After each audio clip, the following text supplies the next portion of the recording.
Sheikh ul Alam educational and welfare society ने 21वीं सदी में उर्दू फिक्शन समारोह का आयोजन किया। होटल शहनशाह महल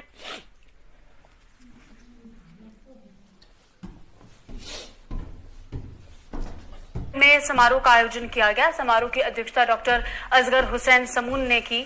समारोह में 5 उर्दू फिक्शन बुक जारी किए गए। इस मौके पर वक्ताओं ने कहा कि उर्दू भाषा के उत्थान के लिए और अधिक काम की जरूरत है।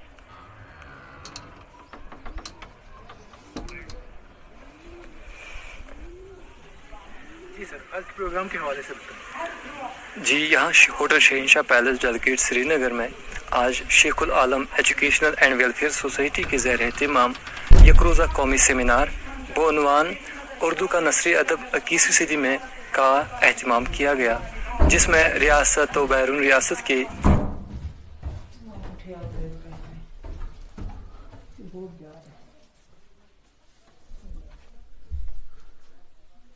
रिसर्च स्कॉलर्स ने शिरकत की। इसके अलावा उन्होंने मकालात भी अपने पेश किए।